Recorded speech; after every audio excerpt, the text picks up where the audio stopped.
There we go. Okay. We're live. Okay. There we go. New and improved with 20% extra fat and none of the features you look for from your favorite podcasts. Pod of Thunder!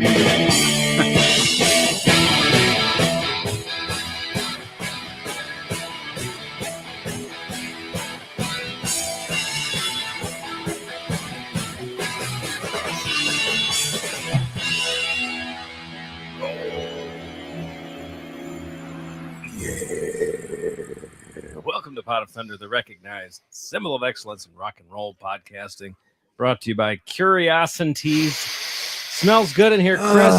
What are we burning today? I stuck with the same one from last week, the Dream On, because it's got leather in it, which will come into play later on in the episode. So if you want your home or workplace to smell better, go to curiosities.com. Enter that promo code. What? Pothead. That's right. Pothead, and get yourself 20% off, not 10%, not 5%, not even 15, all the way up to 20 for Pod of Thunder listeners. Good. Be there, as they're saying. Get yourself some candles. You're going to love it. And also, today's show is brought to you by patreon.com/Pod of Thunder, a variety of tiers or a variety of individuals with a variety of budgets. So, a variety of weird interests. That's right. So depending what you want, take a look, see if there's anything there. If there's something for you, give us a raise. That'd be wonderful. And if you want to be like Neil Johnson and introduced to the show like he did today, you can go on Patreon. That benefit is available to all tiers. And if you want to figure out how to send it, you have to send it to me. How are you going to do it? Could he be the most nakedest man I could be. in the world? It's your buddy Andy, He's America's working little brother. on Would it. take another button down. It's your buddy Andy. Yeah. You know me. Surprised you didn't do that already. It's Yep. soupy out. It is, yeah. It's very, very nasty outside. But ladies and gentlemen, what's not nasty is this man. He's got a plan. I'm kind of in on it today. Let's see if we can make this work. All right, here we go.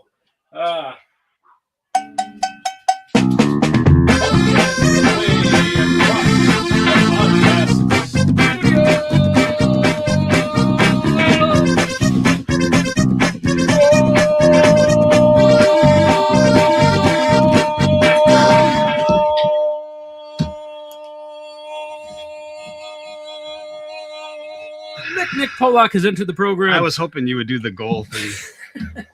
I think you telepathically sent that to wasn't me. discussed, but that It was was not. That was exactly what was needed. Nick, welcome to the show. Thank you. World Cup season is upon us, I guess. I don't know when that's Today. Started today. Oh, it did. Okay. Yeah. It's There's a happening. game going on right now, and there was a What? game earlier. It's too late for that. What are they doing? I don't know. You know, Yeah. don't. Hey, it's FIFA. They got it all figured out. All right. Well, enjoy that. Those of you who watch it. It's like the Japanese with the toilets. They've got it all figured out over there. No questions asked. Yep. And to Nick's immediate left, you want him. We got him. Can have it every day, yeah, yeah. I can have it. Get out of my way, yeah, fuck you. Put your hands together. The breakout star of the podcast medium. Chris L's here. Chris, very enthusiastic middle finger there for the audience. Yeah. And some punches. I'm a little pissed off that some of the local festivals got canceled because of tornadoes. Oh, no. Imagine that. They had to cancel a couple They did. outdoor events around here because we had tornadoes, and some people were fucking pissed off about it. It's rude. They didn't make the Unbelievable. decision that you wanted. Yeah. So they Yeah. get the middle finger from me enthusiastically. Well Yes. deserved. Who's not getting the middle finger from Chris? At least not yet. We'll see how the show goes. Chris's buddy, for the very first time joining us, Ben Stikeleather. It's been Stikeleather. It's been Stikeleather. Wow. It's been Stikeleather. Oh, and it's going. Expand the Stikeleather.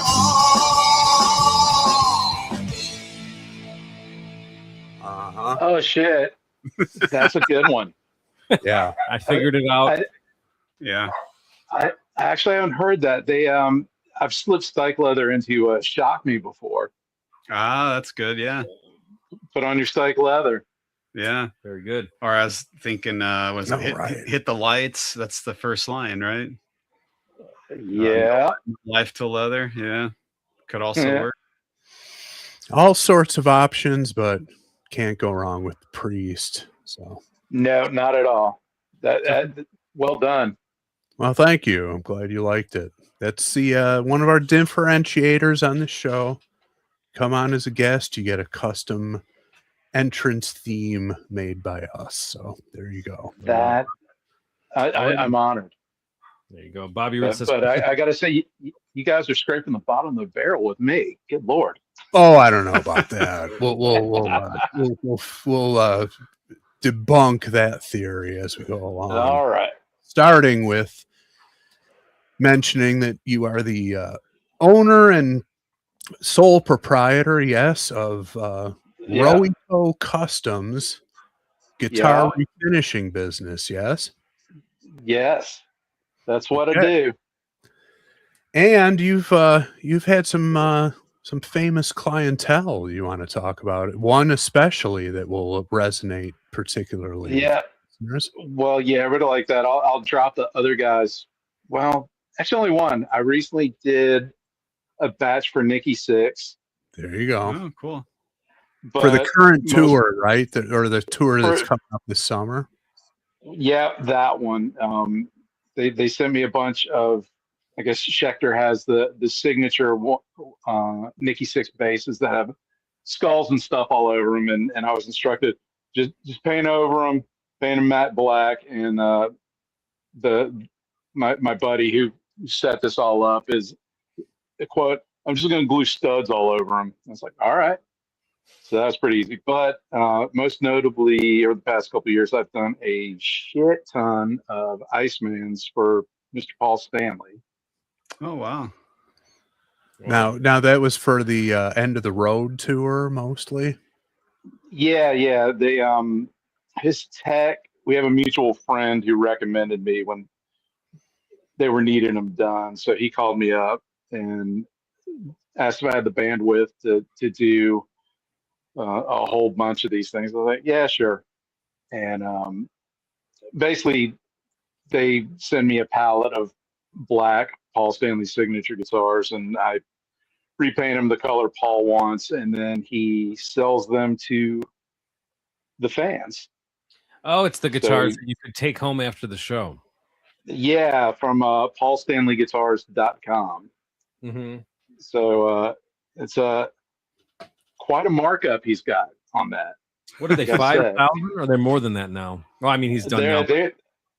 They're definitely more than that. I think the first run, I guess there's two tiers. You got the one where you, I guess it's part of the VIP ticket. It's a little confusing. I normally, you buy a ticket, you go see a show. With this thing, it's like there's a ticket to the show, or you buy the VIP package where you go to sound check and there's a Q&A and you do a photo op, and then you have the opportunity to buy one of these guitars, and Paul will meet you backstage and sign it. And if you pony up another 1,000 or so, he'll play it on a song at the show you're at. Wow. Yeah, I love that. I was going to ask if that was part of it, because I'd heard that that's a thing that several bands are doing now, where it's stage played instruments you can purchase. Yeah.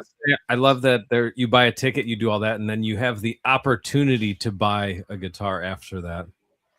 Yeah, it was funny because after the first run I did, his tech sent me a message because they were going to be playing in Raleigh, near where I live, and he's like, "Hey, are you coming out to the show?" And I'm like, I wasn't really planning on it. I saw the first reunion back in '96 with the real guys.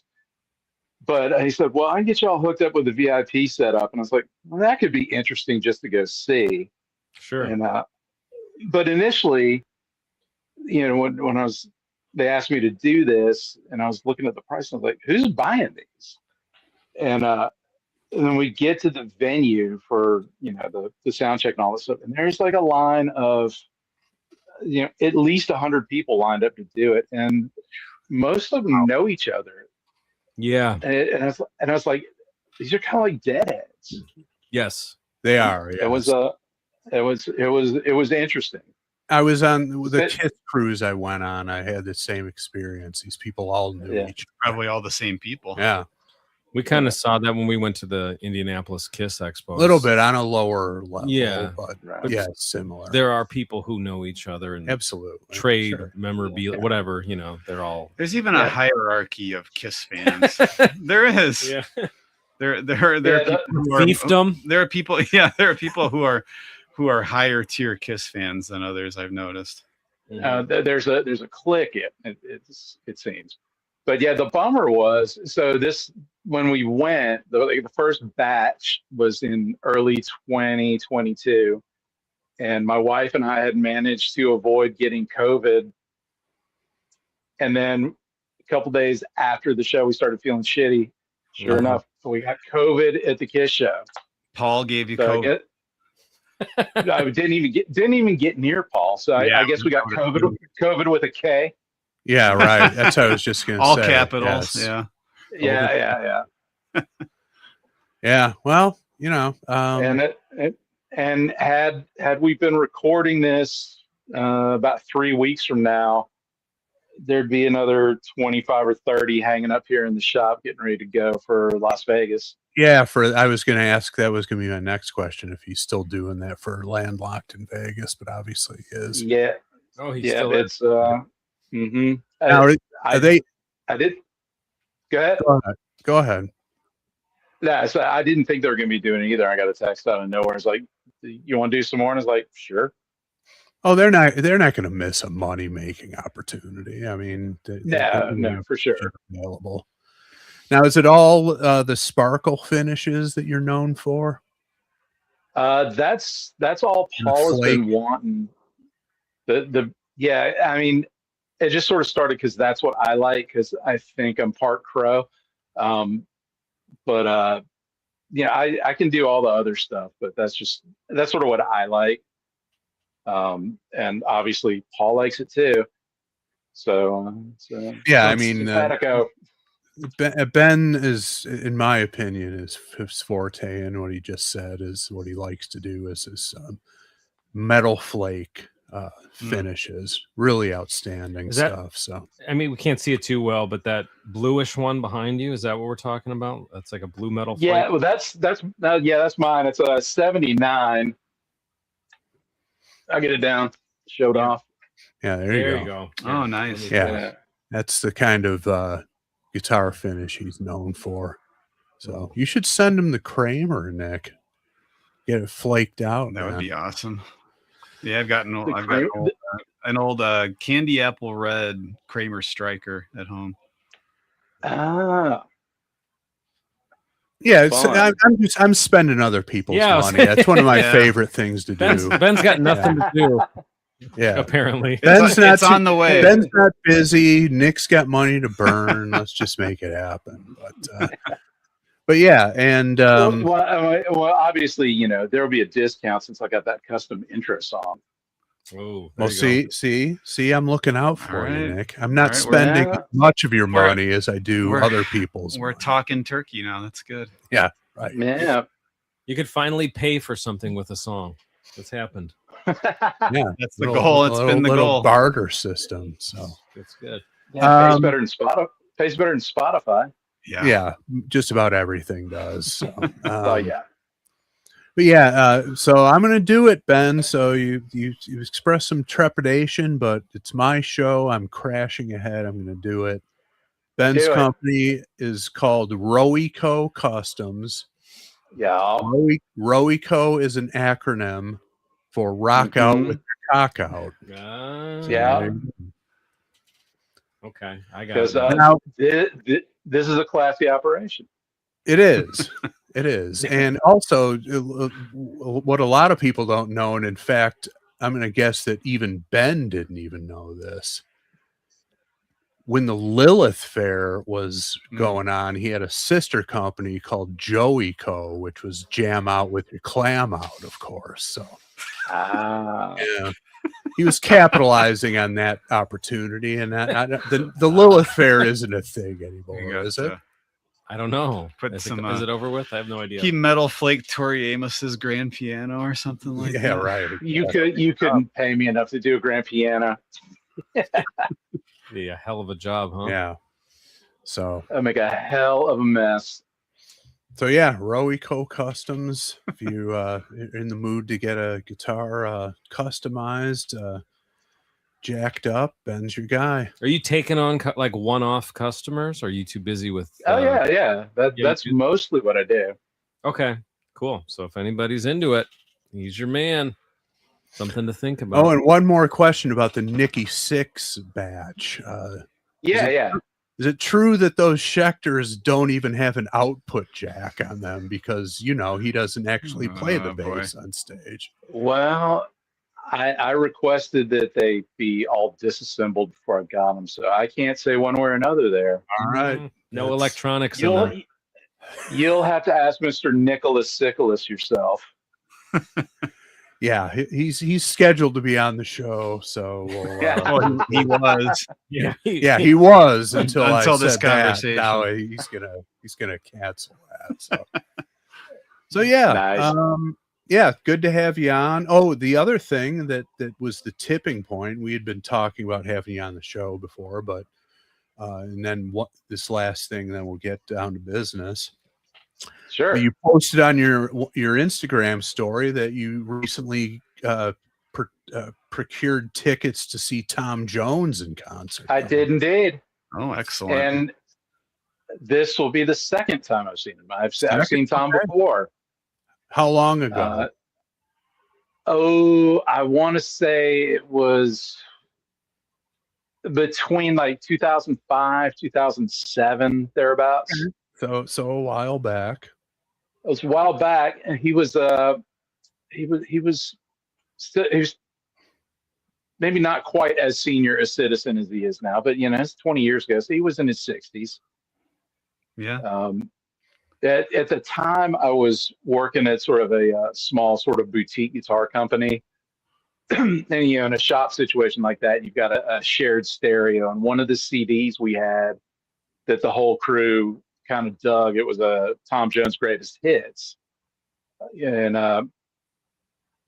then I found out he was playing the Alabama Theater in Myrtle Beach, which is it's a drive, but it was also on Valentine's Day. And wow, there you go. a little TMI, my wife and I, every Valentine's Day, instead of doing flowers, candlelit dinner, we go and do something just fucking dumb. Because our first date was on Valentine's Day, so we went to a bar, had a few highballs, and then went to go see Wayne's World. And it's so every Valentine's Day is kind of like that. Setting the tone. Set for sure. So it's like, honey, you want to go see Tom Jones in Myrtle Beach? That'd be fucking stupid. She's like, hell yeah. And so we sort of went like hipster, ironic. It'll be stupid. And it took about 3 songs, and it was like, oh my god, this guy's got pipes of unobtainium. It was hell yeah, Yes, amazing. he does. And even though we were probably late 30s at the time, and we were still like the youngest people in the crowd. Yeah, sure. But yeah, it was it was impressive for sure. So you went in kind of thinking it was gonna be like cheesy, campy, not that great, and you came out blown away, right? Pretty much. It was one of probably the biggest surprise show I've ever seen. All right. Yeah. Cool. Has Tom Jones ever sent you an instrument to get metal flaked? Or has he ever come in personally to have you metal flake anything? From across the room. I think I know what we're getting at here, and no. Well, it's worth asking, I guess. It's something that should be immortalized as he reaches his tenure on this planet. But hey, who knows? Maybe it could happen. We've all heard the stories. We have, and there's no reason for us to believe those stories are anything but 100% true.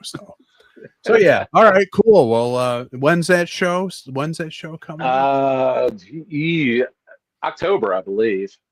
Okay. Excellent. Every year we do September and September, so you'll have Yeah, to tune in on that. Yeah, pre-show you guys were talking about my T-shirt. I almost wore. I've got sort of a death metal Tom Jones T-shirt. It's got like this demonic-looking cat with pentagram eyes, and it says Tom Jones, "What's new, Pussycat?" Oh, All right. that's Pretty cool. Those are always entertaining shirts. Those the really metaled out pop star T-shirts. Yeah. Yeah, I've also got the Celine Dion "My Heart Will Go On" with Satan on the front of it. I've seen you wearing that one in pictures. I say I've seen that one, but I haven't seen Ben wear it. So he's got that one. Yeah, a friend of mine's did. got a Taylor Swift one in that motif. Yeah. Well, Andy sent me what was it, Garfield, and it was a Judas Priest album cover. Yeah, it was the Defenders of the Faith. Is that what it was? But it was Garfield. But it was Garfield. That was pretty cool.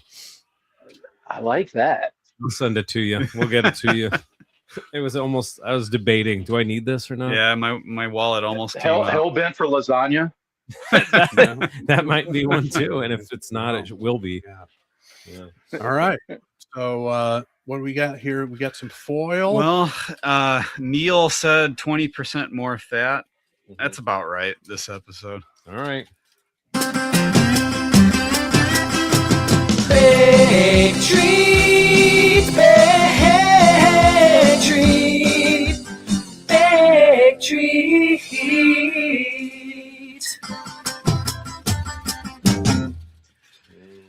It's definitely baked. What we have today, it's leading up to the 4th, so I'm going with some recipes that to me are Americana in some way. Set off some fireworks in your intestinal tract. Perhaps. What we have here is the oatmeal cream pie cake. Ooh. And yeah, it's a bit fattening, I'm sure. Have you had any? I have had 2 slices. Wow. Came out good? You're happy with I've it? enjoyed it. And it's frosting unlike I've ever made before. All right. There was a double boiler involved, and an egg white and powdered sugar, and egg whites are healthy. Yeah. There you go. And shortening. All right. I don't know if you guys are fans of shortening based frosting. Every once in a while, it's nice and indulgent. I don't need to know the secret sauce of frosting. I just put it in my mouth, and if it's good, it's good. If it's not, it's not. I can care less what's in it. And I wish I could have been able to get a piece to Ben. My apologies. That is okay. I'm a fan of the shortening frosting myself. Yeah, Ben's a bit of a foodie, actually. Now that you mention it. Yeah, I'm a avid-ish home cook. There you go. Are you a baker? Sometimes, yeah. All right. Yeah, baking is a whole nother level. So that much I know about it. There's a lot that's pretty. Yeah, you. It's best to weigh everything. You take that drug, the scale you used to weigh your wheat on. Yeah. You outgrow that and use it for like weigh your flour and your yeast. Yeah. And you're like, wait a minute. I know how to weigh this. Yeah, exactly. For this. I knew I this. got plenty of experience with grams over the years. Yeah. Go to the basement and find it. Nick used to weigh his balls on his just to make sure they were, not losing too much weight or gaining too much weight. He likes to keep them in a certain window. So, but the rest of us use that scale the way we need. That's what we all did. Yeah, one time I noticed they were particularly buoyant in the tub, so I thought I'd better just double check things. It's you got to do it. Self-examination. It's key to health. It seems to be a thing everywhere but the United States, if I'm not wrong. They weigh, like if you look up a recipe and it's from somebody from another country posted it, very likely it will be the unit of measurement will be in weight rather than Yep. in just volume. Volume. Yeah. Okay. Well, there So you go. it seems to be I mean, something that we're hung up on here more than other people. yeah, it's a lot more accurate. You can just the way flour will settle. You could scoop out a cup 2 different times and weigh each cup that you scooped, and they'll be wildly different, Mm. which can really fuck up a cake. Yeah. There It's you a go. science. 2 experts weighing in. So I know nothing. I zero proficiency with cooking, so I just defer to the experts. But yeah, now it's time to get down to business. As everybody knows, we analyze a specific song in each episode of Pot of Thunder, and as everyone might know, but maybe some people don't, might have some new listeners coming in. First time guests get to pick the song, and Ben has done exactly that. He has informed me of his choice, so I will read the information just because it's easier for us to do the cadence of the intro music, and then we'll do our thing with Ben Stikeleather. All right, here we go. Let's turn the microphone over to Chris Jericho. All right, Halen. This one's called Dirty Movies, Off of Fair Warning, by the band. Van Halen. Ow! All right. All right.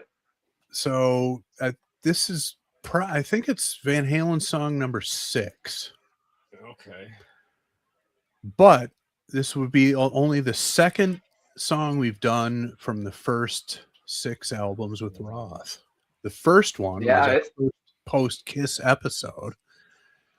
And yeah, so we did a Sharon song, we did a Sammy song, we did a couple of post reunion, for lack of a better word, Roth songs, and then we did "I'm the One" with Jack Broad as our first episode post Kiss. That's right. And now we That's have a good one. Yeah, oh, it's a great one. But now we have something else from the first 6. So this is track number 2. Came out in 1981, written, at least credited to all 4 members of the band. I think all their material is credited to them. Yeah. Which is strange because they all kind of hated each other. But that couldn't have been one of the points of contention, that one guy's getting more money than the other from publishing, because they all shared the songwriting credit. So they just hated each other personally. A buddy of mine sent me a fairly recent post where David Lee Roth is saying, "Oh, I wrote pretty much all the melodies." It's like, oh boy, here we go.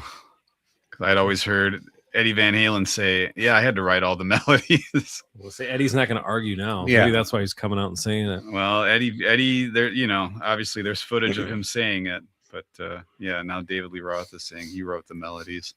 Maybe that was a point on whoever was. I remember years ago reading something Roth would say. It's like, he'd get a cassette of what they were working on. He'd like drive around in his car and write the lyrics and stuff, and come back with all that stuff. So, but who knows what's real?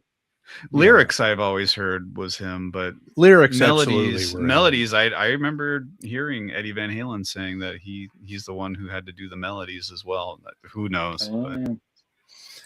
So what? Go ahead. I was gonna say, after hearing Roth live, even back then, he's kind of all over the place. And I've always wondered, it's like, how much work did Ted Templeman have to do in the studio to get what we've heard out of Roth? I don't know. I mean, it's obviously David Lee Roth is, I'll say it, was whatever, a great vocalist, but live, I mean, the stuff that's captured in the studio, absolutely some amazing, fantastic stuff, of course. But yeah, live, more of just kind of your tour guide. Yeah. Rather than the guy who's going to sing to you, he's more the tour guide. Yeah, he's truth be told, he's always been not great live. I mean, there's been some revisionist history where people my age, Ben's a little bit younger than me, but you guys are a lot younger. But you know, when you see a band at 12, it's like your first concert or whatever, which was mine. Yeah, I saw him at 13 on the 1984 tour. Yeah, everything sounds amazing. It's perfect. It's the whole experience of it that plays into it. But now and back then you can't go back and watch it on YouTube and be like, oh wait, that was bad. You're just going on like a 40-year-old memory. You can't, but some bootlegs are coming out like from the tour, and you're watching it and you're like, okay, yeah, he really was never that great of a singer, but you know, being the ringleader, the entertainer, the MC, all that stuff, he was obviously the king. But everything he did on record was, you know, perfect for the band. Oh, yeah. Sure, yeah, oh yeah, absolutely. So it just sort of makes me think Templeman was like spending a lot of time with him. He probably was. You know, that's what a good in and was, yeah. And just, you know, coaxing better performances out of him. Similar situation to Vince Neil, you'd say?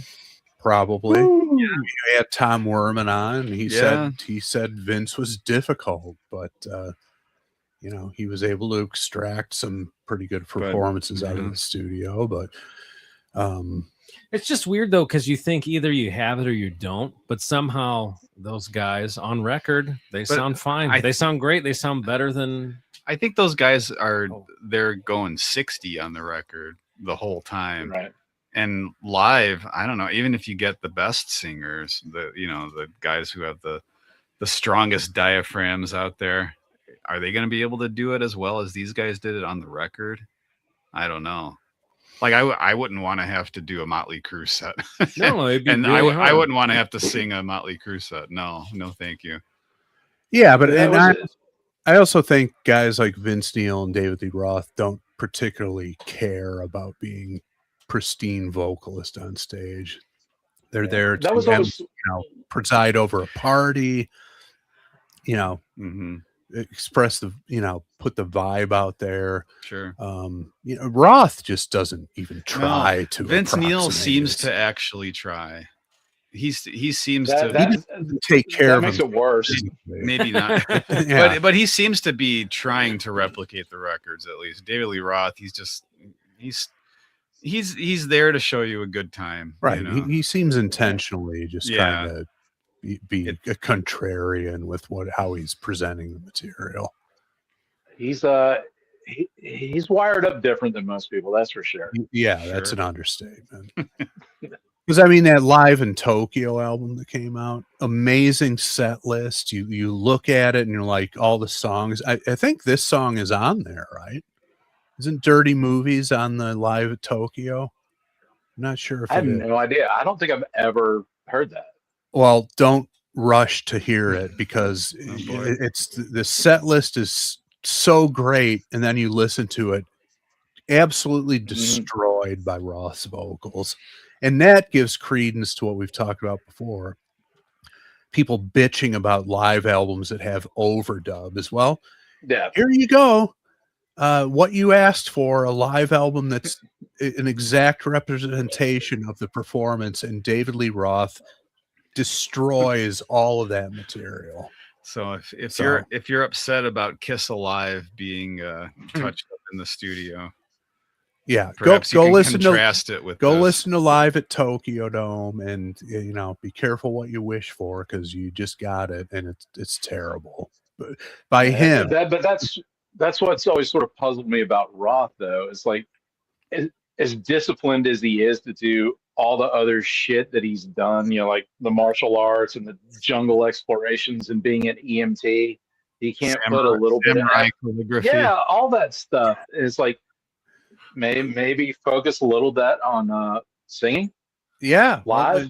Well, that's the other question. That's the other thing. You know, that you asked the same question about Vince Neil.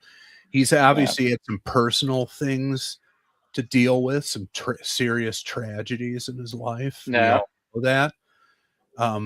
But you know, all things being equal, it's like, dude, this is your job. Just apply yourself. You know, get in a little bit better shape. Take some vocal lessons, but they just don't seem to care about that. So Yeah, and it's in the day and age where everything is filmed and put online, like while it's happening, it's like people are still going. That's what kind of blowing my mind. It's like Roth was just nearby a couple weeks ago, and part of me was like, oh, maybe I'll go. And then I watched another clip I'm on. It's like, I just fucking can't. I'm going to stay home and read Crazy from the Heat again. that's probably a better investment of your time. So, yeah.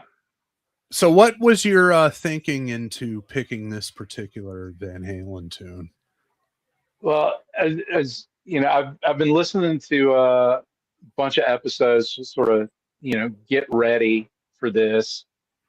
And, you guys sort of like a hat to pick from. And I was like, and I was starting to feel all this pressure. It's like, I had 20 songs I wanted to pick. And I was like, which way do I go? I mean, I could have showed up with Madonna's Dress You Up because I like that song too. We'd have done that. We'd have been fine. Yeah. But I kind of wanted to pick something I know Chris would like, so there wouldn't be any sort of Eddie Trunk argument moments going on. No, there shouldn't be on this one. No, but no. But it's one of my all-time favorite Van Halen songs. Yes. And oddly enough, I don't think there's an actual guitar solo.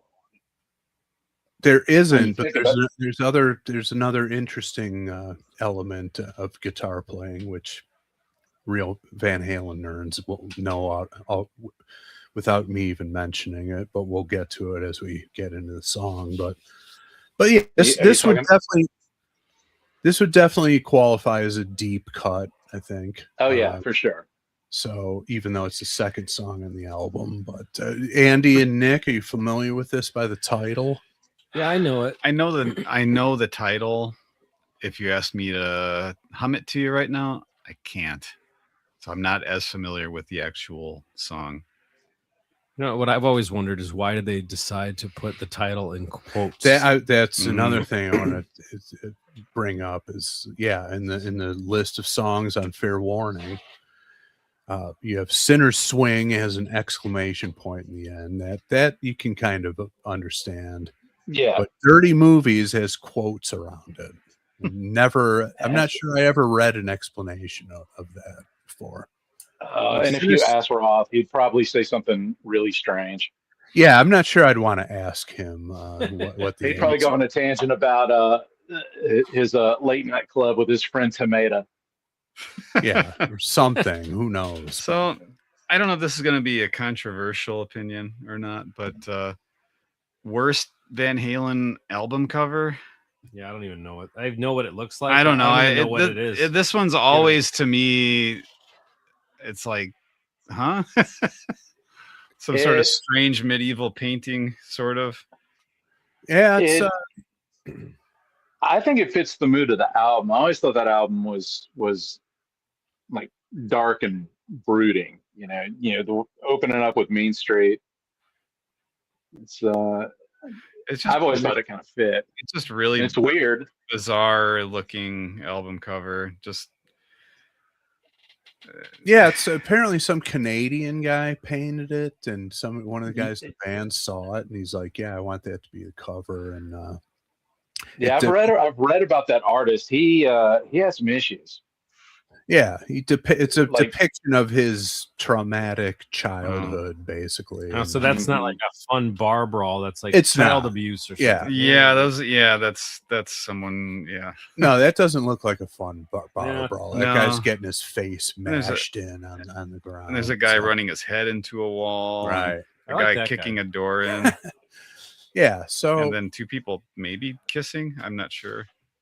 I mean, you're saying that's worse than Diver Down? It just has a stripe going down. Well, I guess they just took something that already existed, and it's better than the fold out poster from Women and Children First. Let's just all agree on that. I don't know it. I'd have to see that. I'm not sure. I'm not sure I've seen that. I'm gonna look it up. The band it's, photo on the back it's, is the best, but well, the poster that came with that was, and the photographer that was Helmut Newton, who did a bunch of Playboy stuff. Speaking of your old job, yes, and Andy's, yes. but so the poster, it's Roth in leather pants, no shirt, Sure. chained to a chain link fence. Yeah, and it's like, who is that for? Yeah, I've never seen that. To be honest, to use the terminology of our time, I was today years old when I learned that there's really a poster like that inside. Yeah, who was that for? I don't know. Well, Roth's ego, maybe. for Yeah. Roth himself. Yeah, I'm sure. See, I think I've always thought Women and Children First was their darkest album, mainly for the production. It's the sound of that album's a lot murkier than Fair Warning. I mean, some of the subject matter on Fair Warning songs is dark, but as we'll hear, the production is pristine, perfect. Well, yeah, that's good. I just thought the vibe of Fair Warning was kind yeah, and a lot of people dark agree and- with that. But in terms of just a mood, that you get from the production, I think Women and Children First is a lot more of a darker, more foreboding album than this one. But So the three albums that we've mentioned seem to have a similarity in the album title. It seems to be some sort of nautical situation, nautical emergency. You got Diver Down, Women and Children First. You know, who gets on the boats, the lifeboats? Yeah. That's Children First. Fair Warning. I don't know. Maybe that somehow fits into it, but there seems to be some sort of Titanic sort of storyline going on here. You know, it's like there's one song on Women and Children First that has the lyric "Women and Children First," and same for Fair Warning, but there's nothing on Diver Down where he says "Diver Down." So yeah, I don't know what's going on with that. Is Van Halen 2 a reference to the poop deck on his neck? Is that what you're saying? I haven't worked it out all the way yet. This is quite a conspiracy theory. I think we should develop it. Yeah, this is a new thesis that I'm working on. All right. Nautical themes. Which makes you wonder, why didn't they get Ron Keel in the band at some point? But, there's probably a story that they were going to, for all we know. How many he was getting ready to move to Nashville to be Ronnie Lee Keel. Yeah, exactly. Right, exactly. So, okay, well, I think we're ready to get into it. You guys are ready? Yeah. Why don't we take a quick commercial break? We'll be right back with Dirty Movies.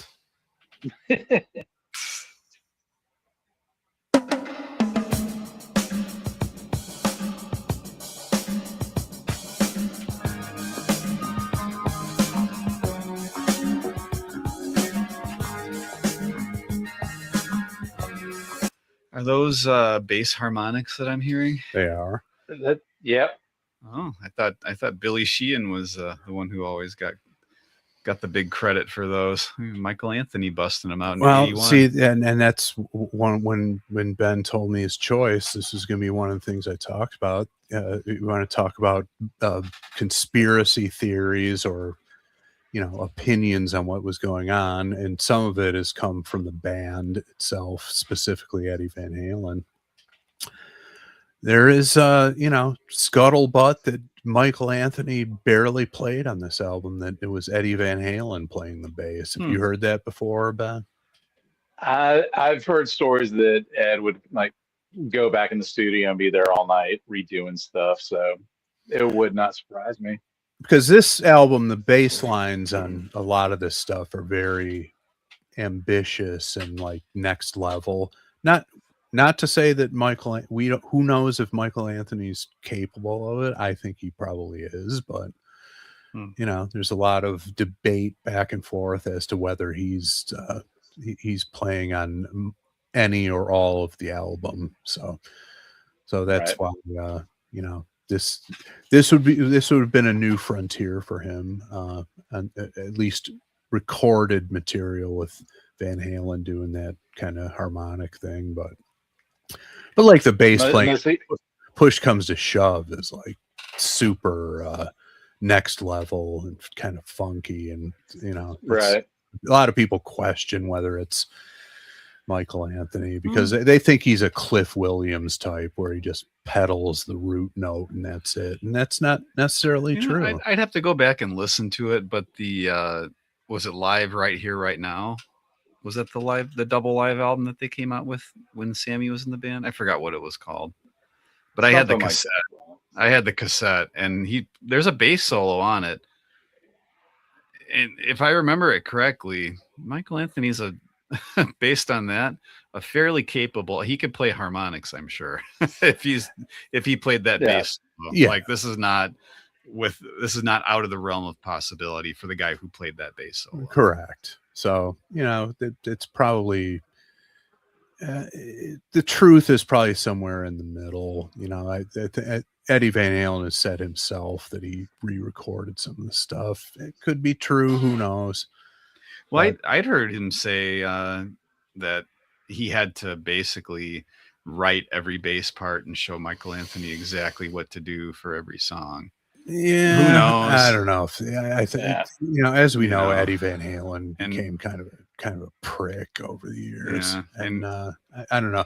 I think Michael Anthony got raked over the coals unnecessarily in a lot of situations. He did, but this is one of them. He did, but the most common thing that you hear or read is talking about his backing vocals and how Van Halen's not Van Halen without him. So I think Michael Anthony's I can't speak for him, but it appears to be a pretty comfortable place as far as legacy wise and his place in the band. Oh, sure. What he's done and his role in the band. It doesn't seem like anyone could have done what he did. Like it seems like no he's got the credit. He's the Ringo of Van Halen. Yeah, sort of. And he's always sort of, kept it classy and he has. He's positive. always he absolutely has, and he got contractually speaking, got totally screwed with the union participation. Granted, he signed up for it, but I don't know. I think he gave up some of his royalties. Blah blah blah. It was a mess. So, but no, he's always taken the high road. So, all right, let's get back into it.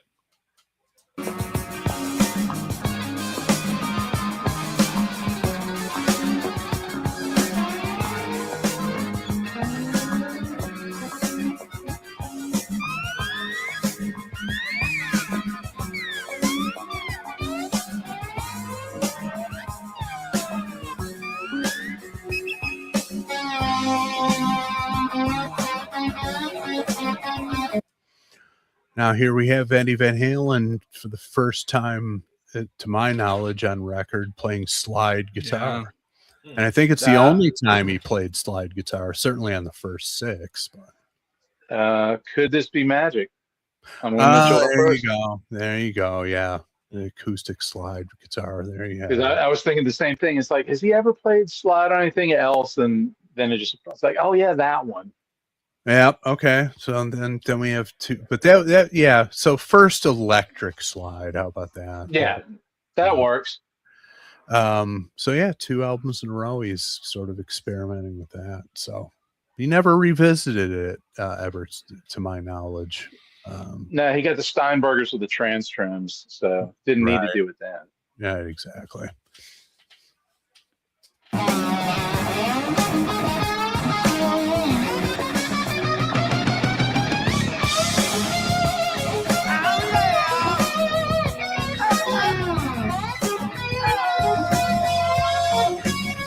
I like that delayed. That's good.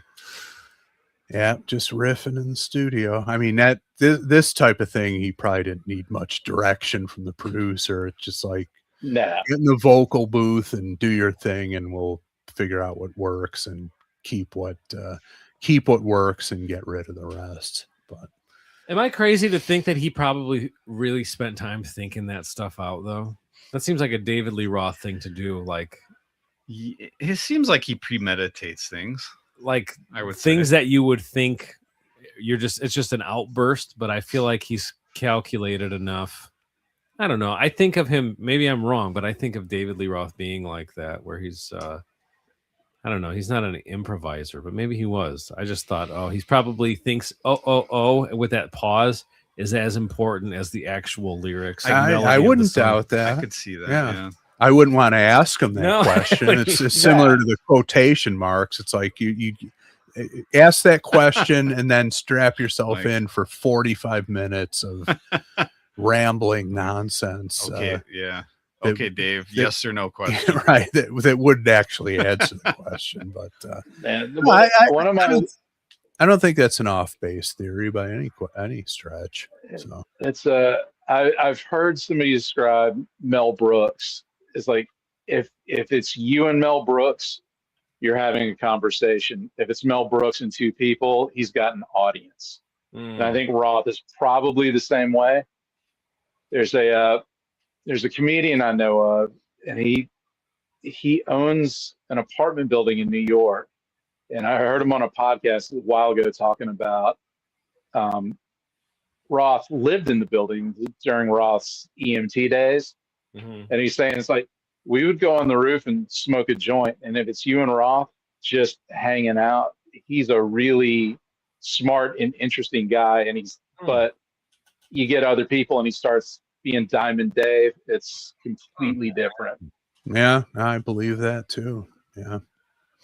Okay. Makes perfect sense because anytime I've ever seen him speak, I want it to end.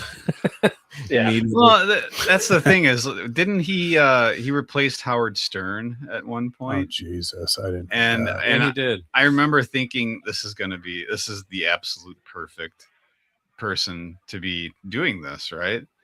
And his radio show, I think it folded. It wasn't on for very long. Oh, I have vague remembrances of that. And it's just like on paper, how is that possible that's not just a perfect idea to have David Lee Roth host a morning drive radio show? Well, it's kind of like the Tokyo Dome album. You flip it over, you look at those songs, like this is gonna be the greatest live album ever. The live album we always wanted from, can't say the original band because it's Wolfgang on bass, but it's like, the live album we never got during their prime. This is it, and this set list is amazing. You play it and it's terrible because of David Lee Roth. It's this exact same principle there. I remember that now, Nick, when David Lee Roth replaced Stern, which you have to say what happened. Like Stern left to go to Sirius. Yeah. That's why it wasn't like they thought Roth would be better, so he was replacing Stern. No. But they had an opening. They had a void to fill. And, yeah. And I thought, what a genius idea this is. So I've heard over the years that the plan was the next highest rated show in the area was the Opie and Anthony show. The plan was to just put them there, but they didn't have as big of an audience. They would have been the second, and it would have looked like a failure. So it was an intentional, maybe not necessarily David Lee Roth, but we're going to put someone in here who's going to fail.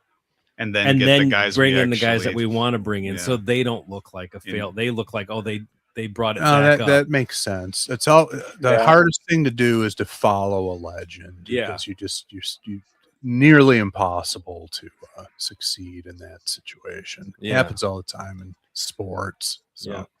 There you go. All right. Let's see what he's got in store for us here.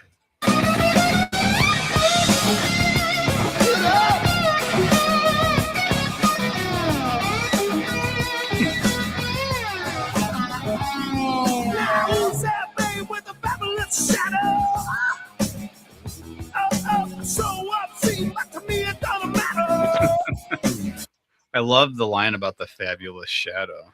He's a great lyricist. He always has been. He is a smart guy, razor sharp guy, and a great grasp of vocabulary and wordplay and all that stuff. Almost like on a Bon Scott level. Yeah. Can I point some out real quick? Sure, of course. The rhythm guitar in the right channel is not coming through. It's like all the slide overdubs in the left. because the way they have it panned is. We're here. I'm hearing it, right? Yeah, Okay, then. maybe it's not coming through once it gets into StreamYard. I don't know. Yeah, Okay. I can get it over here, but Okay, if you're It'll be on hearing the it, audio version, but maybe the YouTube version it's missing. So yeah, and that's it's one of the fun things about Van Halen is you put it in your car stereo and you blew out one side of the speakers and you try to listen to Van Halen. You're only going to get a half the show because they were all, Templeman was all about that hard panning. yeah, it's like the first album. It's like dry guitar on one side and like nothing but the reverb on the other side. So Yes, exactly. Had a blown speaker. It's like, why is it so far away? Right. That's exactly it. Yeah. So yeah, just we can hear it on our end. So just kind of Okay. Fill in the blank. I mean, I know what it is from memory. Yeah, you've heard. I was just wondering. I remember when we were Mean Reds were recording one of our first demos, and the guy was all about the hard panning, and I was like, no, I don't like this. Put it more to the center. Ended up being more like a 10 o'clock, 2 o'clock, or like 11 and 1, but I didn't like the hard panning. I mean, everybody talks about the stereo spectrum, this and that, but it didn't sound right to me. So I overruled the producer on that decision. I think it was the right call.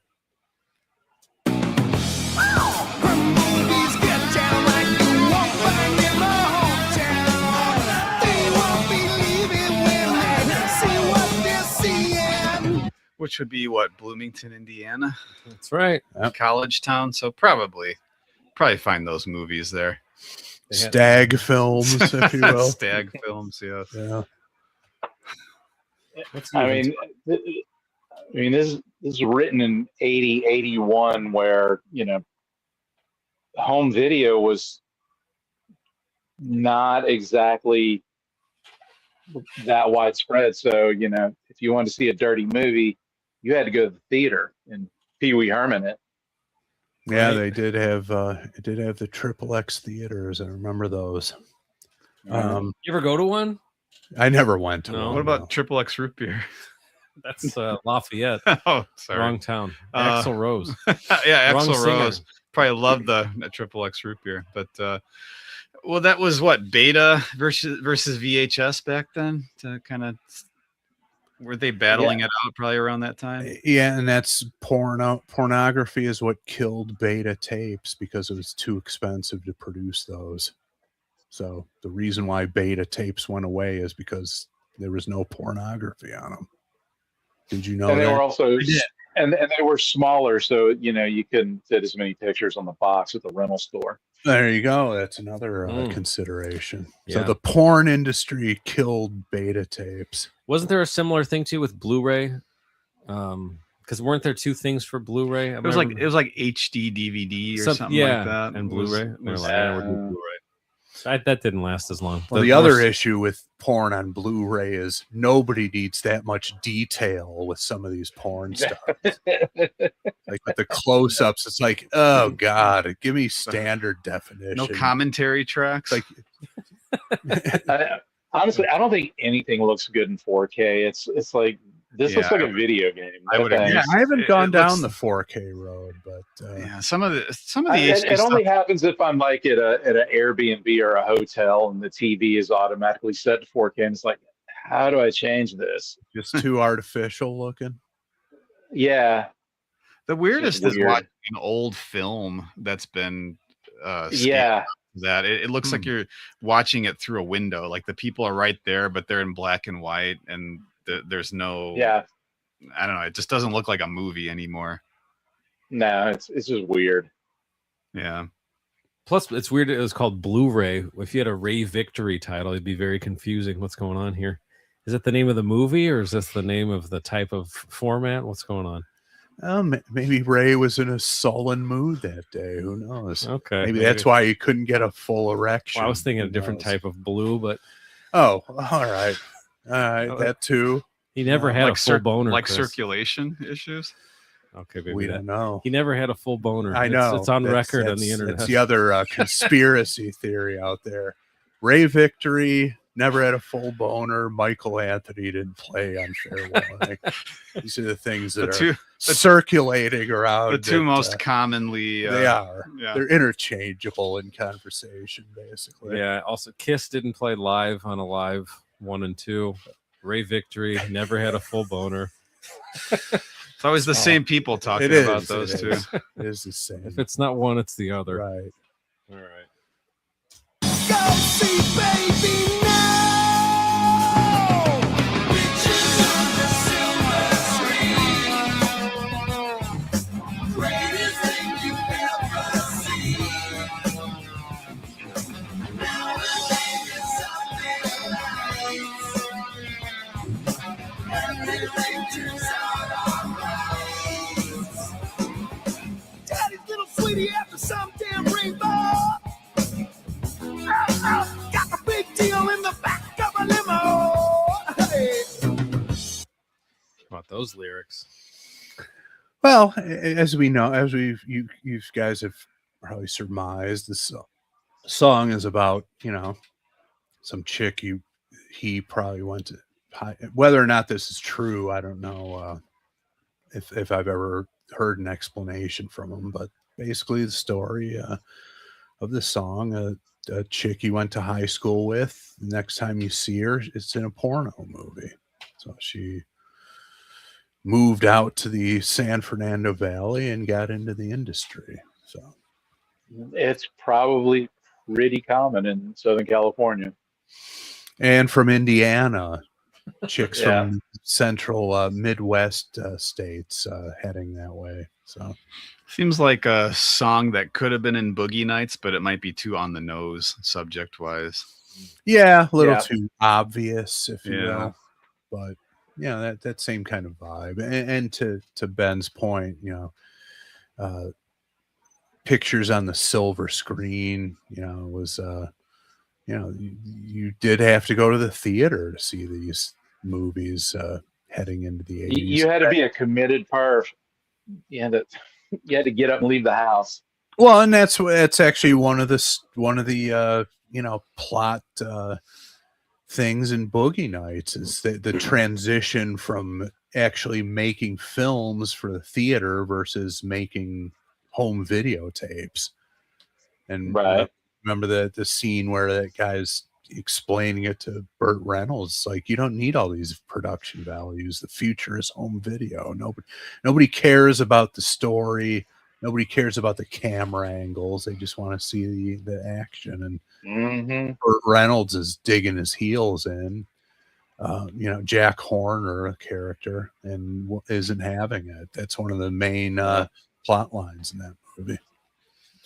It sounds absurd to have to go to a XXX theater to watch pornography, but the majority of us have gone to a strip club with friends and sat there. That's not that crazy when you think about it. I could see it being a thing.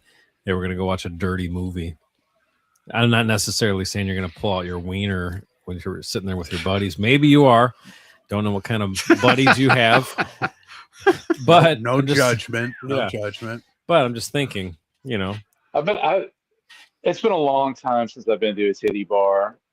And yeah. I've been to a couple that were not great, but I've never been in one where it's just like, pull it on out. Right. No. Right. That's what I mean. It's just it's adult entertainment. You sit back, you're maybe chatting with your friends, having a cocktail, and there's a pair of breasts across the room. What's the modern day equivalent? Like a fantasy football draft? I think it is. Probably. That's what's left, Nick. Like what's left. Okay. But when I was right around this age, when this album came out, 12, 13 years old or whatever, your mom or your dad would say, you want to go to the movies? Look in the movie listings, pick a movie you want to see. And right next to the conventional theaters is like XXX Pussycat Theater, Deep Throat, blah, blah, blah, right there next to it. It was listed in the paper. Yeah, like that. absolutely. Wow. Yeah. You were 3 or 4 of them in downtown Detroit. One of them was actually called the Pussycat Theater. I think that at least one porno theater in every town had that name. Then everybody else had to pick something else. Down here in the Bible Belt, they were a little more segregated. Okay, yeah, like the Tripleplex. You had to go to the Starlight Drive-In, just sort of on the county line. Oh, well, a drive-in porno theater. Now that's interesting. Yeah. Mm-hmm. That's a big screen. That's like similar to the Blu-ray. It's like, okay, I don't need this much detail. I can count how many zits this woman has in her nether region. I don't need that. It's not what I want to see right now. Isn't that kind of? Oh boy. Andy might know this. He knows a bit more about our local history, I think. Isn't that pretty much our local pornography? Well, I mean, that's not our downtown Hammond, Indiana, the city. The region communal nudity scene. Yeah. But is it, I mean, isn't that what all the theaters at that point, like they were vaudeville theaters and then, you know, legitimate movie house theaters. And then by what, the 70s, probably whatever was left was XXX that's theaters, I think almost all that was left there. Oh, so, no wonder there are so many transient motels downtown too. Well, there are. Yeah, there's still a couple hanging on, huh? They haven't driven them out totally. No, they're welcome, actually. There's a soup kitchen and stuff, but as far as the pornography, theaters, pornography theaters don't exist anymore. I think that ended at sometime probably early 90s. Well, they knocked one down. What was the last one? I forgot what it was called, but they knocked it down maybe within the last 15, 20 years. And it wasn't active, but a buddy of mine got to go in because he's on some sort of local historical society board or something like that. He said it was communal nudity. Well, that's you know, part of the history, I guess. And he said it was just pretty disgusting. His shoes got stuck to the floor. I think so, yeah. It was like Daniel Stern walking across the greasy floor in Home Alone.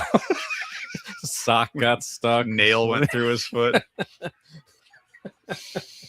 Funny to me. I wouldn't want to walk into one of those places. Cracking myself up. Gotta go for it, Andy. Yeah.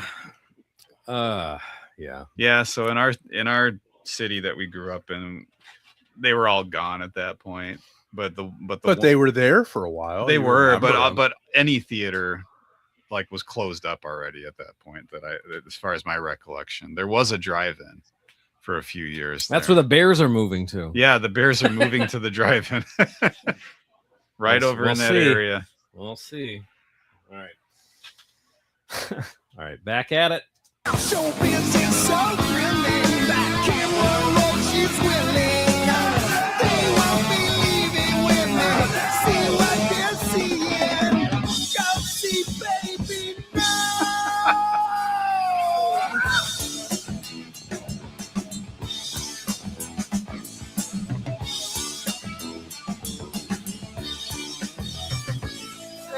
Remember when that girl was prom queen?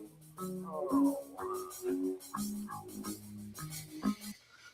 So that was kind of a mini guitar solo in there. I mean, you could go either way and say there's no guitar solo in it, but that was a little mini. That was like a little break, but you know, I think when everybody thinks of Eddie Van Halen, they're thinking, you know, a good, you know, several measures of just shred. Yeah, and that was just sort of like a tasty little extended fill. Yeah, no, you're right. You could but go I mean, I don't necessarily think like a traditional Eddie Van Halen solo would really add anything to this. I mean, I think the song's fine as is. Yeah, no, it's certain, you know, yes, it's the arrangement of the song is just the way it is. Yeah, kind of like Dance the Night Away has got a little brief little thing, but it's not really a solo, but it's like, it doesn't need it. It doesn't need it, no. Kind of like someone in a group chat that I'm in with Andy sent a video communal nudity in Indiana it was later lineup, but it was Why Can't This Be Love? There's that little part in there where it kind of there's a bit of a change. It's not a solo. Yeah. It's similar to that. It's sort of just like a different riff almost. Not was stuck in there to distract you from the lyric. Only time will tell if we stand the test of time. Exactly. Yeah. What did he just? Oh wait, what's Eddie doing? Yeah. Yeah. He was trying to be Paul McCartney on that, and in this ever-changing world in which we live in, 3 ins there. So, hey, if Paul McCartney can do it, Sammy Hagar can do it, right? There are a couple Sammy songs that would be fun to do an episode on, just based on the lyrics. Well, we already did one for breakfast. That one, yeah. I don't know if we want to go down that road. There's one that for years I've been thinking would be a fun episode. All right. But, hey, can't have too much Van Halen. I mean, people bitching about how many Loverboy and what was the last one we did? It was like the 3rd song. Primus. Yeah, or 2nd song. People I listened to the last Loverboy episode earlier today. That was an entertaining one. And that was Take Me to the Top. Yeah. Right. Yeah. People griping about neither of those bands should have had even one song on here. I don't think anybody is going to have a problem with any Van Halen or doing even more Van Halen on the show. So whatever. Have you guys done the Kid Is Hot Tonight before? We have not. No, Nick's a big fan of that one. So am I. Okay. Nick has name checked that song a few times. Usually on the communal nudity board of Indiana. In fact, that's his handle. The Kid Is Hot Tonight. The band I'm in, our singer wrote a song, and it starts off exactly like The Kid Is Hot Tonight, and he didn't realize it. We were at practice one night, and I just started playing the little melody lick, and he just looked at me. He's like, "God damn it!" That's it happens. Not a bad thing. Yeah. Is he an anti-Loverboy person? No, actually, he's a fan, and he used to. He was on the road crew for the singer-songwriter Sean Mullins, and they were out years ago doing some stuff with Loverboy, and he's like, "Yeah, Mike Reno, he liked me," and he just corner me and tell me jokes, and all the other guys come out. I was like, "Oh yeah, Mike's found another guy that'll listen to his bullshit." But, yeah, no, he's a fan. Okay, good. All right. Sorry for the distraction there. No, that's what we're about. Absolutely. I was waiting for Andy to drop a fat shaming Mike Reno comment in there. I would never do that. Mike Reno liked me because I looked like a cupcake. I don't know. It's just off the top of my head. But something along those lines. I'm giving him a break this week. All right. Take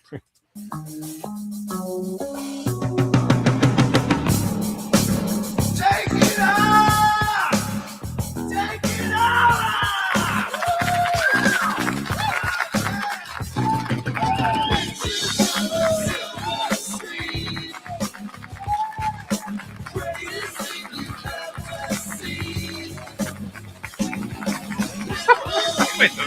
Why is the applause still going? Yeah.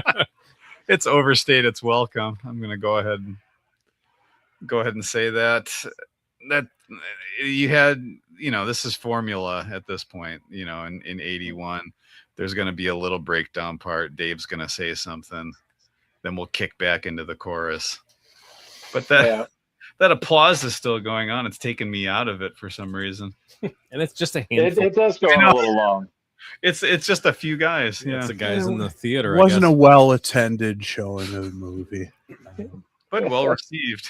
Yeah. But this album also has the famous bit in Unchained where Ted Templeman, you can actually hear his voice. He goes, "Come on, Dave, give me a break. One break." Yeah. Yeah. They were kind of, doing their thing with that. Yeah, it's a little different. And that's one of the things that we all love about Van Halen. But Yeah. the applause still going on well into this chorus here. Strange decision. It is strange. Maybe it was just a faint smattering of applause because the guys only had one free hand to clap with. Sound of one hand clapping. Could be. Less clapping, more of a squishing sound going on in the theater. Rhythmic slap, slap, Right, slap. there you go. Yes, that too.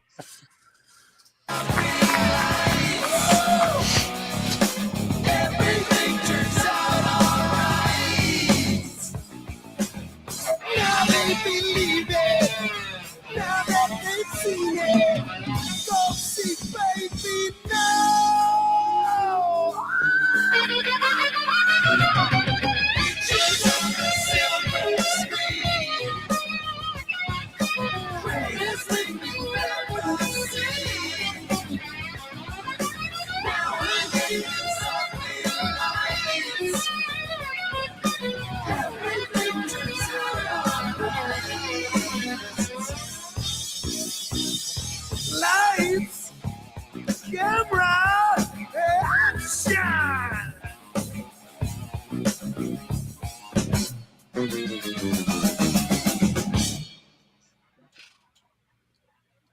And that was that. Wow. That's it. We did it. Yep. There you There go. it is. Dirty movies. Man. All right. It's time for us to vote. Sweet Surrender or Kick in the Crotch. I think Stikes should go first since you brought the song to the show today. What do you think? Oh, definitely Sweet Surrender. It's Sweet Surrender. Hell yes. Tell us why. Oh, it's been one of my favorites since I first heard it over 40 years ago. So I don't know if I can explain it much beyond that. That's good. That's all. It's really tells a lot. It's all you need to know if this has been with you constantly, pretty much what, since it came out or a little bit after? I got this cassette probably 83. Okay, So a not couple long. of years after it came out. Yeah. I this one and Mean Street. It's Chris had used the word funky earlier. I wouldn't say it's overtly funky, but it's the Van Halen brothers definitely got like a stank face groove on this song. Yeah, absolutely. There you go. Which I appreciate. Sure. Absolutely. Were you playing guitar already when you discovered this song? Or a little later. I've been playing for about a year. I'd had an electric guitar for 6 months or so. So I was new. It was still everything I was hearing was like magic tricks. How do you do that? Yeah. Yeah, absolutely. Turning the guitar world on its ear, no question about it. Yeah. All right, Chris. Sweet Surrender for me. It's Sweet Surrender. Hell yes. So, Fair Warning was the first Van Halen album I bought the day it came out. So I was like fully on board with Van Halen by the time this one came out. So I remember me and my friend going to the record store, buying this, putting it on the turntable. And of course, what was the first Van Halen you heard? First Van Or you Halen I remember heard hearing? was Out of Love Again. Okay. Van Halen 2. So Yeah. the first Van Halen I heard was Van Halen 2. Then I doubled back to Van Halen 1, which is probably the reason why I prefer 2 over 1. But I think the very first is early days MTV, and they would show those 3 songs from the Oakland show. Yep. You talk about that And a lot. that version of So This Is Love. I wish that was on the album instead of the album version. That was the first one. I was like, oh, this is something. Yeah. So you get the album, you put it on, those little slight cracks and pops that you still heard even on a brand new vinyl, but Yeah. Mean Street fading in, you're just like completely blown away. And then this comes on, and you're just like, okay, they're on to something with this album. They're Yeah. taking things to another level. And Yeah, because back then it was like you listen to the album, so Mean Street fades out. It's like, oh, that's kind of cool. And then it sort of seems like the perfect follow up to Mean Street.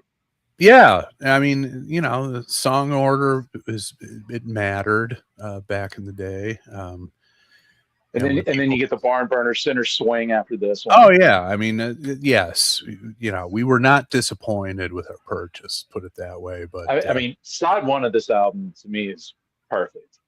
well, the whole album is spectacular. They were completely dialed in on this one. The production's great. There's no cover songs on it, which not that Even Valerie said it's her favorite album. well, there you go. So it's my favorite album of theirs too, just because everything is just dialed in perfectly. The songwriting, the performances, the production. Like I said, you know, a lot of people call this their dark masterpiece, and I get it from the standpoint of the subject matter of the songs, but the production on this also they're worst selling. Yes, maybe because of the weird cover. I mean, So This Is Love was the first single, kind of accessible, but not really, not as much as the stuff they'd done previously. Certainly not as much as what they would come out with afterward. But yeah, it's my favorite, absolutely. And this was not a letdown at all after Mean Street. Yeah, Nick, I'll give it a Sweet Surrender as well. It's Sweet Surrender. Hell yes. Yeah, it coming from a perspective of really not knowing this song that well, having heard it probably a few times, it's interesting because it is like the word dark is being used, and I would agree that it certainly applies. There's a darkness, dinginess to it. It's almost like a Hotter Than Hell situation where you have something about it. It just sounds, yeah, I guess dark, dingy, something. I mean, production on this is clearer, and you know, I think it would be considered by most people to be technically superior to Hotter Than Hell's, but there's a similarity to it. But it's Van Halen, and every so often, I noticed it once or twice in the song, there's a little riff or something, or a chord that they end up on that sort of resolves, and you've got the bright, sunny Van Halen vibe for like just a couple seconds. Right. So it was interesting in that regard. But yeah, just holding it up to, like, you know, their hits and all that stuff, and like the better known songs. Weird dark song by comparison. So yeah, interesting one to sit and listen to and really think about. My turn to vote. I'm giving it a Sweet Surrender. It's Sweet Surrender. Hell yes. Go figure. I find a way to mention this group of people every week somehow, but the reason I knew this song is because I had an old MP3 downloaded of Mr. Bungle covering this. Really? And probably 89 or something, like earlier. Now that I'd be interested in hearing. I'm sure it's on YouTube. I'll find it and send it to you. But okay. I knew that version before I knew this version. And you liked that version? Yeah, I liked it. Did you think it was? Did you know it was a cover? Yeah, it said like Van Halen cover or something. Right. But yeah. Okay. Okay. Yeah. And it's like a straight cover. You know, there's no. They didn't do anything different. No. With it, Yeah. It's just. I'd be interested in hearing that. Yeah. Takes a lot for me to say I'd be interested in hearing anything out of Mike Patton's mouth, but this I'm interested in hearing. I'll send it to you. Yeah. But well, that's cool. That's you know. I look, I bust Andy's balls about Mike Patton, Mr. Bungle, all that stuff, and it's not in my wheelhouse, but it actually makes me feel good that they chose to cover this. Meaning, a band. I don't think there's been a band in history that ever covered a song that they didn't like. Right. So yeah, just for those guys, to have liked this song and cover it is actually a cool thing. yeah. And then they Have did you heard? too. What's Have that? you heard Fu Manchu's cover of DOA? I have not. I'd like to hear that too, though. That's an interesting take. Yeah. Mm. Fu Manchu's pretty awesome. But what was the other one you said? They did Loss of Control and that I've heard. Yeah, I think I've seen that video before. That I've heard. Yeah. All right. Oh, yeah. I didn't say why. That's a cool song. Yeah, it's brooding, as we've said. It's talking about. It's probably one of those songs that you like more when you're younger. Maybe not. I don't know. I don't know. You're like, ooh, he's talking about a dirty movie, but still a great song. But I don't know. To me, at this point in my life, I'm like, okay. But then again, they were young when they wrote it, and they wrote it for young people. Well, so. You're also jaded because you've been in the industry for years. So, okay. I suppose that could be part of it. But I just it does jade you when you work in the industry somewhat. Yeah, I suppose. But I'm not saying it's bad. It's just exciting. It's just okay. Yeah, it's talking about that. Right. You're in your 40s now. You're singing about porno flicks. It's like, it's not very edgy anymore. Yeah. But great song. Yeah, it's cool. I never really paid too much attention to, is this Michael Anthony or is it Eddie? I didn't realize that Eddie ever played the bass on any of their stuff. Is that known that he did for sure on any of it, or it's just I'm sure he did on some of it. Whether or not it's as much as he said he played on it, it's another matter. But I'm sure he's on some of the stuff because it's totally believable that he would be like, I don't like the way he played on this, and I'm not going to extract from him what I'm hearing in my head, so I'm just going to do it myself. I can totally hear that. That's what every band ever, I think, has done that. The Beatles did that. I mean, everybody. Yeah, and people being brought in. Yes, studio guys being brought in for the top level players just to get what people need to get done. Yeah. All right. Well, look where we found ourselves. Somewhere. Where to go? I don't know. We found ourselves somewhere. I'm going to find it at some point today. Coming to you live from near one of those theaters in downtown Hammond. That's right. All right, Hammond! I got a question for you. Paul Stanley wants to know if Dirty Movies is a rock and roll boner classic. Is this what Kiss should have been doing, or should they be doing The Elder? Should we be talking about Dirty Movies or Falcons? They didn't even talk about Falcons. For the record. Falcon soundtrack. Falcons would have been cooler. Yeah. I think Dirty Movies is the winner. Yeah, I would say so. Yes. Falcon movies. If you're comparing quality albums put out in 1981, Elder and Fair Warning are on opposite sides of the spectrum, I would say.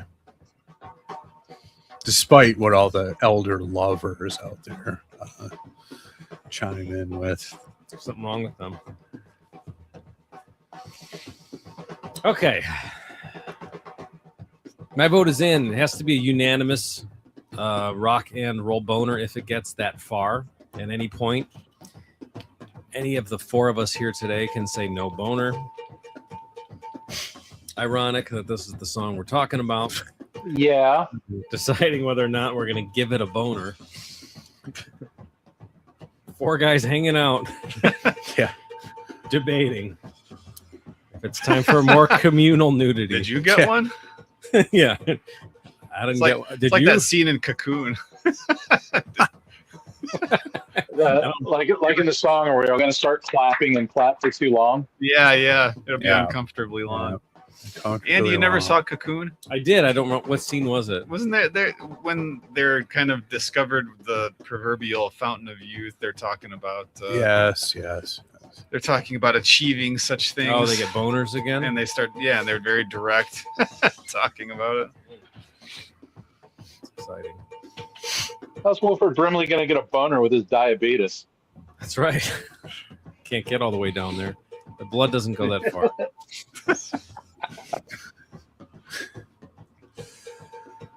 Well, my vote's in. Mine's in. My vote is in. Do you want to do the same order? Which would I be think so. Yeah. Stike, Chris, Nick, Andy. If it gets that far. All right. Whenever you're ready, Stike. If you decide, you will be saying rock or no boner. Your choice. Rock is boner. Yeah, that's right. Yeah. All right, then rock for sure. I'm actually going to go no boner on this one. Oh dear. I didn't have it ready. No boner from Chris. Yeah, I mean, look, I like it. Obviously, I can't. There are only maybe 2 or 3 songs from the original Sixx with Roth that I don't like. So I definitely like this song, but I think we hand out too many rock and roll boner distinctions on this show. And I don't know. I just wasn't in the mood to elevate it, pun intended, tonight. All right. Fair enough.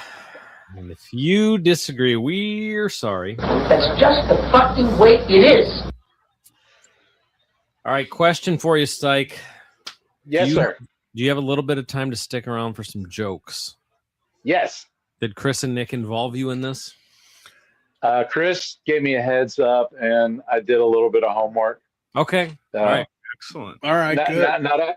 Not actually original that I wrote, but I called some from the interwebs that I think are appropriate. That's good enough for me. All right. That works. How many you got? Oh, I got 4. Wow. Okay. All right. That's pretty good.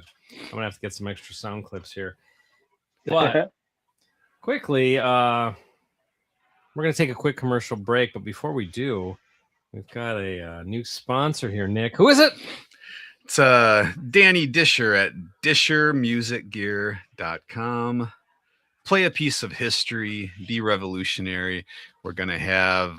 We're hoping to get something to show off, a piece of gear, possibly by next week. But new sponsor that we'll get a little bit more into it. But check it out. It's there's some really cool items over at dishermusicgear.com. All right. Well, we're gonna take that break. We'll be right back with some seasonal jokes. Richard, you shouldn't have. Happy Father's Day, Dad. What is this piece of crap? I thought I told you I wanted a Rolex! A Rolex! The jokes come out at night. The jokes come out at night. The jokes come out at night. The jokes come out. The jokes come out at night. Ooh, I love it, Nick. That's I think an actor Chris probably appreciates. Twilight Zone veteran Kevin McCarthy rejecting his son's gift. What's that clip from? That's from the movie UHF. Oh, okay. Yeah, I never saw that movie. Bachelor City. Yep. It's a great movie. Cult classic. There we go. Okay. All right. All right. So how many you got, Nick? I've got 3. All right. I've got 2. Stike's got 4. So, we need to say what the theme is explicitly, don't we? well, it's Father's Day. Father's Day. Coming up on Sunday. Yeah. Dad jokes. Yeah. All things dad. Dad jokes about dads is ideally what we want to put out there. So, Nick, what is this other clip you sent me? That's for if you want to use it at the end, Okay, or if you don't. All right, got it. Whatever. Okay. So what were you going to say, Stikes? I forgot. Okay, perfect. All right. All right. You want to drop one of yours, Stike? I might as well. All right. This first one, the punchline is probably really obvious. So if it is obvious, you can yell it out at me. Why is Father's Day Samuel L. Jackson's favorite holiday? Does it have to do with something etched on a wallet? Yep. Because he's a bad motherfucker. Bullshit! All right, Nick, you're up. Sure. Which Alice Cooper album is a popular gift for Father's Day? Which Alice Cooper album is a popular gift for Father's Day? Man. I don't know. That would be Dada. Well, what do you got to say for yourself, Crumb? Huh? That might be my favorite reaction I've got. Yeah. Well, Just disgust. all right. All right, I'm up. Yeah. Okay. What did the dad say to his young son when the boy suddenly got sick and wanted to leave Disney's amusement park in Orlando? What did the dad say to his young son when the boy suddenly got sick and wanted to leave Disney's amusement park in Orlando? I don't know. I don't know. Nothing? Nope. I brought you into this world, I'll take you out.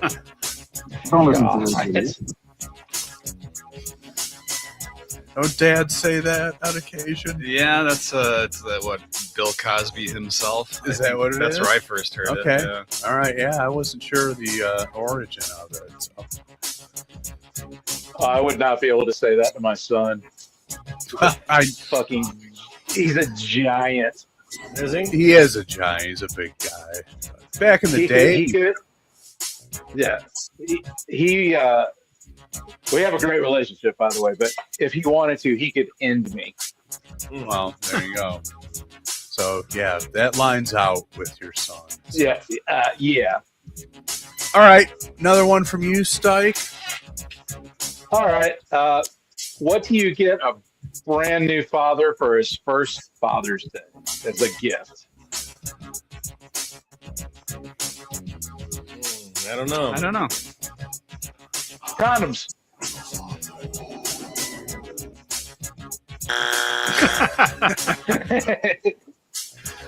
All right. A little late for that, but okay. You know. Yeah.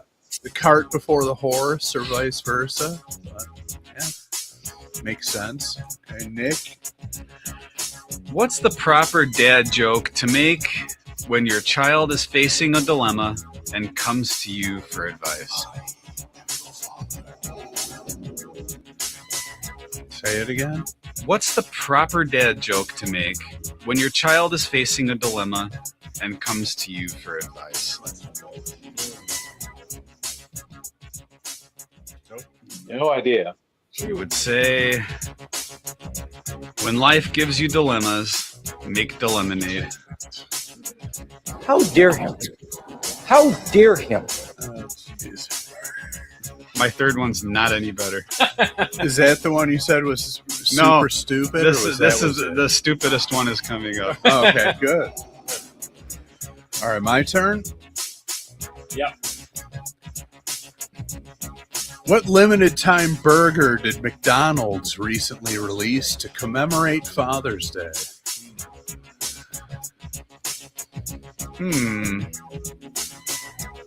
No idea. What limited time burger did McDonald's recently release to commemorate Father's Day? I don't know. The Big Patriarch.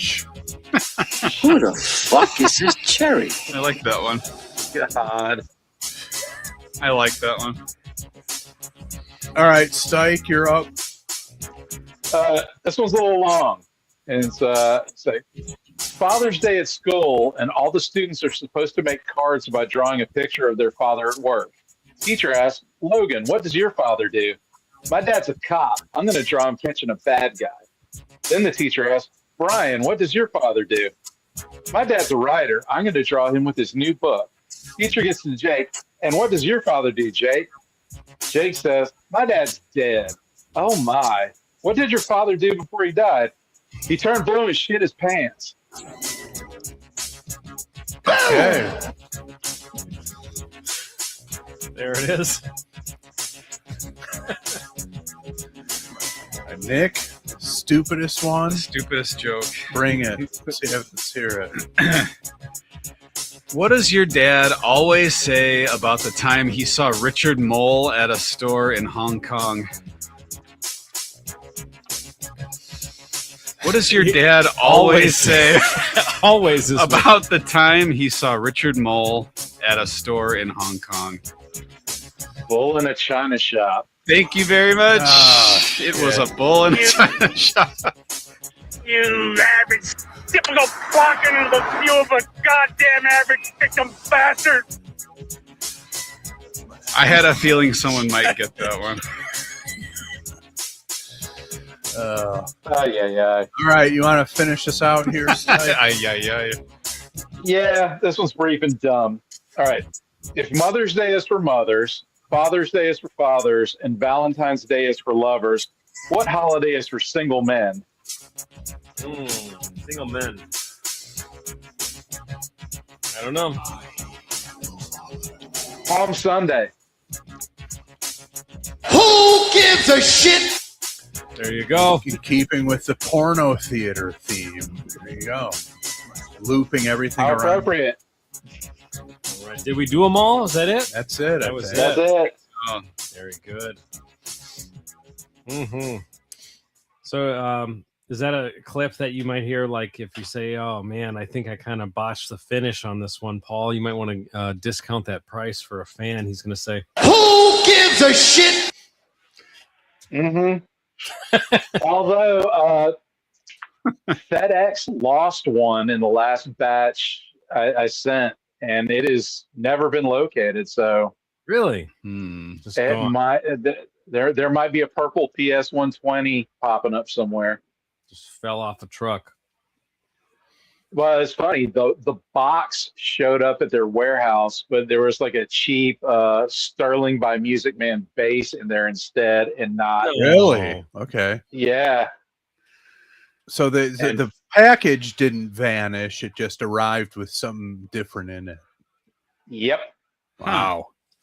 Wow. Yeah. That's crazy, man. People just shady shit going on out there. Is there a serial number that's recorded on it by any chance? No, I didn't. They didn't record any of them. I didn't. What'd you say? He painted over it, so. No. I was only doing the tops of them. Everything else is like it was from the factory. Oh, okay. All right. Be interesting The if cereals are still there found on eBay or something somewhere. Yeah, maybe it'll turn up. Who knows? It'd be hard to sell in this day and age. It would be hard to sell something like that unless you knew someone specifically where you could do it Right. Because anything marketplace or eBay or whatever, there's a trail for that. Yeah, it's true. Well, it's like all the ones that were bought through PaulStanleyGuitars.com.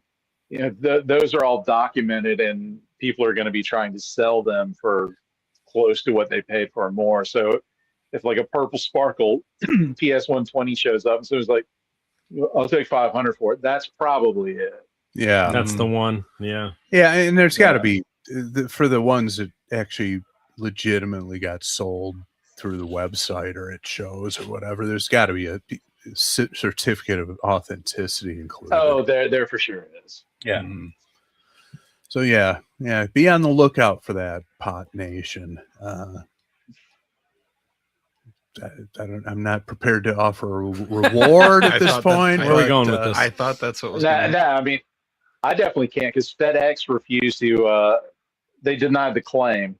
Well, of course It's they like- do. It's always So- their opening salvo. And yeah, I went back and forth. I finally just like I canceled my FedEx account over it, and guess what? They didn't care. No, they don't. No sweat off their back, huh? Nope.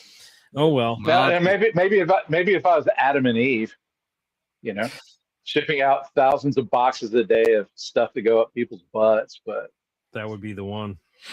yeah. That'd be a bummer. Maybe that's where the purple PS10 ended up somebody's butt. It's a big butt. Huh? Hey, who are we to say? No judgment on that one either. Well, just search hashtag FedEx office Christmas party and see if there's any photos of people hanging out with a purple Iceman. Yeah. You might have cracked the case there. Maybe it ended up on a remote island with Tom Hanks. He knocked his He was a FedEx guy, wasn't he? His infected tooth out with it. Yeah, exactly. Well, I mean, it's pretty big and make a good paddle. That's true. There you have it. Yeah, all sorts of things you could do with it on a remote island. Well, and with the sparkle finish, you know, reflect the sunlight, catch the attention of some planes. Signal a passing plane or ship. Or if you go see a band with some relatively cheap equipment and the bass player is playing a Paul Stanley guitar, refusing to play a bass, that's what happened. Got a mix up, wrong instrument mailed to him. Yeah, let's get to the bottom of this. Let's unleash Pot Nation on this case and try and track down that guitar. Yeah. All right. So, hey, one more time, Ben, let's point people in your direction. You want people to follow you? How do they find you? Let's see. Instagram is probably the social media I use the most. I haven't been super active the past couple of years. You know, as pointed out, sole proprietor. My father was having some pretty serious health issues. It took me out of the shop pretty regularly, so I sort of scaled back how much I was bringing in. That's kind of settled down. So I'm going to be getting back out there and doing a little more promoting and trying to get some more work in here. But, you know, search Rowyco Kustoms on Instagram and I'm there. And that's how they find you if they got an instrument they want to beautify. Yeah, and we'll be tagging you and all the, you know, the post about the episode and all the subsequent reels that we put out, so people can, you know, look in the captions for the all right tag to his Instagram account and follow it. If you need something, hit me up, and you know, I might be busy and can't get to you right away, but we can get you on the waiting list. To get well, in and here. you also just came out with new T-shirts, right? So yeah, buy a T-shirt. New designs. Help them out. Cool stuff. I imagine it's your typical sort of retro mid-century logo on the T-shirt, or Yeah, the bowling alley design. yeah, I like that. That's cool. So yeah, if you don't have a guitar, or you want flaked up, buy a T-shirt. Support a small. They're cool. I'll throw in some free stickers. I'm working on a few different designs of parody logo pics that'll be amusing to most people, I think. So be on the lookout for those. If you buy 2 T-shirts, he'll give you Paul Stanley's cell phone number. So actually, I definitely don't have that unless you want. I mean, I'll give you. No, I'm not going to do that to his tech. Yeah. Yeah, that was no surprise that I had no dealings with Mr. Stanley himself. Directly with Paul, no. But you know, it's funny. One of my other customers I've done several guitars for. It's been a few years, but his kids attended the same school as Paul's kids, and he would tell me about. It's like, yeah, we would see Paul at the school events and stuff, and even then he's being Paul Stanley. He's like at a PTA meeting, a leather blazer with no shirt underneath. Love it. I guess you always have said he's a perfectly lovely man. Yeah. But he's He's Paul Stanley all the time. I guess if you're Paul Stanley, Why you're wouldn't you expected- be Paul Stanley? Yeah. all the Yeah. time? But you know, people would be disappointed if you showed up in your tracksuit or whatever. You know. I would Yeah. be. Yeah. Yeah. All right. Well, thank you very much, Ben. It was a pleasure having you with us. Hope to Yeah, have- thanks for coming Thank you. out. It's a good time. It's good to hang with you guys. You too, man. We hope to have you again. It was we were far more well behaved than last time we hung out, Chris. I don't know if you remember that or not. Barely, but yeah, no, It's been good. that's a young we- man's game we were playing back then. So What, a lot of liquor and a crock pot of North Carolina barbecue? correct. Yeah. I don't know if I definitely can't have one anymore, and probably should Right. have the other. So people can, Probably do for the the best. people can do the math on that. But Yeah. All right. Well, it's Father's Day this weekend, so Yeah. don't forget. happy Father's Day to all you guys. Hopefully, Stike, your son, doesn't end you on Father's Day this year. No, we're going out to a nice dinner. We're gonna have a good time. Good. Enjoy your families, guys. All the fathers out there. Thank you. Enjoy your day. All right. We'll be back next For week. real. Hell yeah. Let's hear it, Nick. What do you got for us? Father's Day, Father's Day, Father's Day, Father's Day, Father's Day, Father's Day, Father's Day, Father's Day, Father's Day, Father's Day's all right. Did you do that? All right. That was a few years ago. It was okay. Yeah. All right. Was it? We played it on the show. Yeah, it's an before? oldie. I don't oldie. remember that one. That's All a right. good one. Thank you, everybody. We'll see ya. Yeah, thanks, dude. Thanks for coming Thank you, on, Ben. man. Take care. See y'all around. All right. Nice See